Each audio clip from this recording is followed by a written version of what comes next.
Mari kita bukti sekarang. Berapa SBN yang dikeluarkan oleh pemerintah? Siapa yang bayar? Anda termasuk membayar, Aiman. Sementara mereka makin kaya, Anda habis-habisan dimakan pajaknya. Orang-orang miskin ini yang membayar pajak itu untuk orang kaya. Tidak bisa bantah, karena saya bicara dengan data. Terjadi deindustrialisasi. Akibatnya PHK di mana-mana. Apa kaitannya deindustrialisasi dengan kekuatan oligarki tadi yang mendukung pemerintah? Karena sistem membenarkan bahwa lebih asik main di sektor keuangan daripada berjalan dalam sistem hukum yang tidak punya kepastian. Unjuk rasa berujung anarkis yang terjadi di berbagai penjuru pada Agustus 2025 memantik Presiden Republik Indonesia untuk bersikap. Presiden Prabowo menegaskan bahwa aksi tersebut bukan lagi demonstrasi, melainkan tindakan makar yang dirancang untuk mengacaukan kehidupan rakyat dan menggagalkan pembangunan nasional. Pernyataan ini segera memicu perdebatan. Apakah benar setiap aksi massa yang berujung rusuh dapat disamakan dengan makar? Lantas, siapa yang bergerak di balik aksi massa berujung kerusuhan pada bulan Agustus lalu?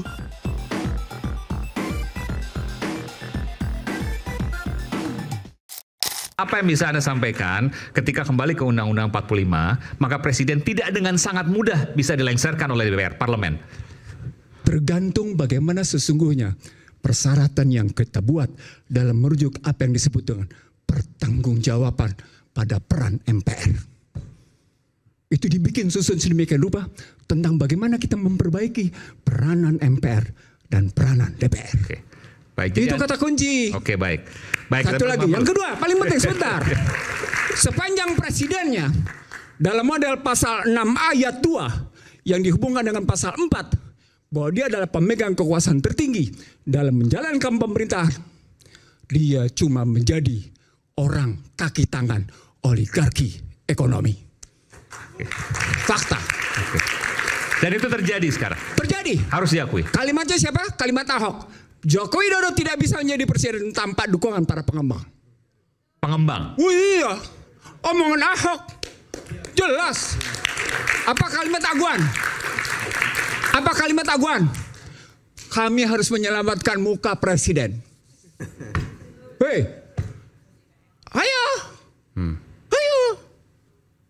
ayo kita bilang. Dan menurut Anda itu adalah kerusakan. Anda bisa jelaskan bagaimana kerusakan ketika presiden dikuasai oleh oligarki? Gampang sekali. Kalimat intelektualnya adalah financialization. Yang kaya makin kaya, yang miskin makin miskin. Gampang. Mau bukti? Mau bukti? Mari kita bukti sekarang. Berapa SBN yang dikeluarkan oleh pemerintah? Siapa yang bayar? Anda termasuk membayar, Aiman. Sementara mereka makin kaya, Anda habis-habisan dimakan pajaknya. Orang-orang miskin ini yang membayar pajak itu untuk orang kaya. Saya tulisin yang kedua.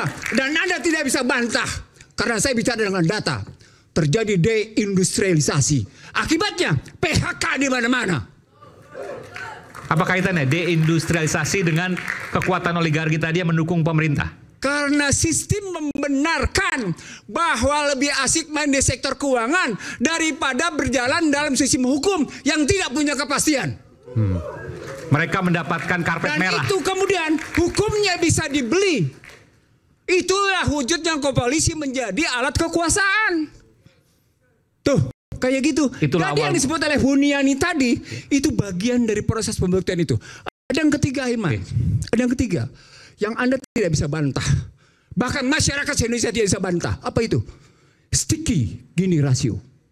Apa itu sticky Gini rasio? Susah nurunin Gini rasio. Kesenjangannya tinggi. Tinggi. Nggak bisa dibantah. Angka bicara. BPS bilang 0,382.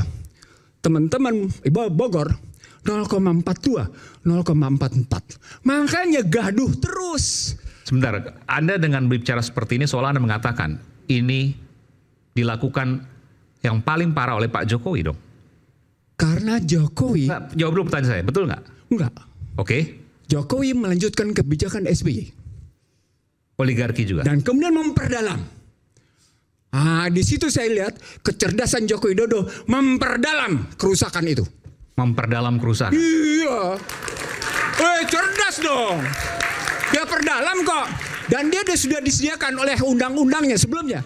Saya bukan sama Anda. No, ini riwayat ekonomi politik hukum. Tidak sembarang lihatnya. 2507. Mungkin bisa Bung Iksan, mungkin bisa memperdalam itu dalam bentuk apa memperdalamnya? Memperdalam kerusakan katanya. Kerusakan itu, karena ini kan juga ada tendensius untuk itu. Gitu. Iya, saya setuju. Saya akan buktikan sama Anda. Gimana Okezoners? Seru kan episode Rakyat Bersuara kali ini? Sebelum lanjut nonton, jangan lupa like, komen, dan subscribe. Kalau udah, yuk kita lanjut nonton lagi. Oke. Saya protes di Mahkamah Konstitusi Undang-Undang 2507 karena menempatkan azas non-diskriminasi, karena memberikan hak atas tanah 90 tahun, karena menyamakan posisi repatriasi, bebas menarik keuntungan kapan saja. Karena itu dihapus istilah PMDN. Oke? Dampak dari sana, salah satu penilaian yang muncul dari Bank Dunia, Indonesia telah mengalami kebebasan di berbagai sektor dengan sangat memuaskan. Artinya Indonesia sudah sangat liberal. Apa dampaknya? Orang asing begitu enak menguasai. Struktural nih, struktural. Ya. Orang asing menguasai sumber daya, produksi, distribusi, logistik. Contoh realnya dan efek buruknya. Contoh realnya. Oke. Siapa yang kuasai nikel? Cina. Oke, luar. Siapa yang Nggak sebut-sebut aja? Oke, siapa yang menguasai batu bara? Luar. Sebagian orang dalam, tapi sebagian juga luar. Siapa yang menguasai emas? Seterusnya luar. Oke, sejumlah mineral itu di dalam sedemikian rupa. Dan dibikin lagi undang-undang tentang 38 tahun 2008 tentang bagaimana MEA, tentang azas non-diskriminasi. Lagi-lagi kita semua disamakan oleh orang asing kedudukannya. Poinnya adalah bagaimana mungkin yang tidak lulus SD itu mesti perang sama orang asing. Puas? Oke, sudah. Dari sana kemudian terjadi lintas kebebasan para pekerja. Maka datanglah orang-orang asing itu. Artinya SBY menyediakan itu lewat undang-undangnya. Joko Widodo kemudian menerbitkan berbagai kebijakan. Termasuk visa. Visanya kan bebas visa. Kebebasan visa, habis-habisan. Lalu kemudian ada juga second home visa. Itu kan semua hitung-hitungan uang. Lalu bahkan memberikan yang namanya tax holiday yang demikian panjang. Habis-habisan. Panjang di situ. Maka datang semua habis-habisan di situ. Kemudian muncul kekuatan.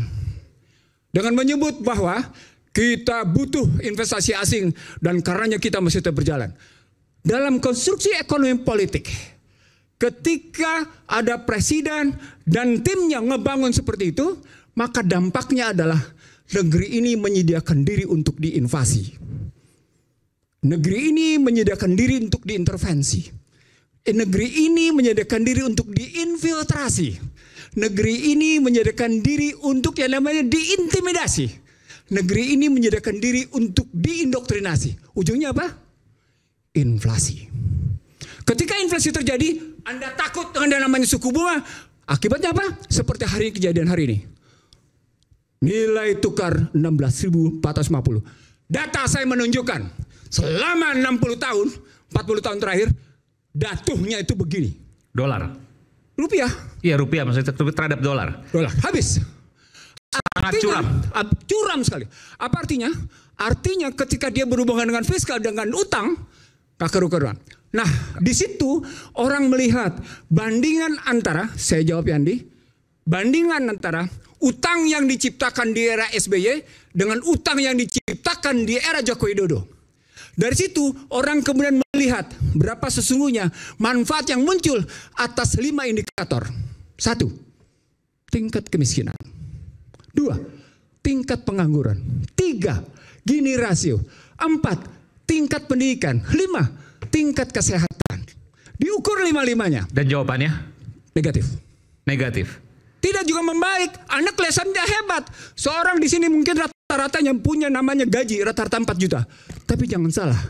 4 juta rupiah compare-nya dengan dolar. Jadi berapa? Jatuh. Nggak punya daya beli. Itu makanya data terakhirnya, Pak Yandi, data terakhirnya orang tidak bisa menghindar dengan pernyataan. Jatuhnya kelompok menengah bawah, dari menengah atas, menengah ke bawah sebanyak 10 juta. 9 sampai 10 juta. Satu. Yang kedua, orang tidak bisa menolak kenyataan bahwa sejumlah industri mengalami deindustrialisasi. Diakui oleh Burhanuddin Abdullah. Padahal ini kajian kami tahun 2009, 2010. Bahwa telah terjadi deindustrialisasi dini. Yang paling menarik, Aiman, Bank Dunia menyatakan bahwa kendati Joko Widodo ngebangun yang namanya infrastruktur, biaya logistik menurun hanya 0,3. Apa poinnya?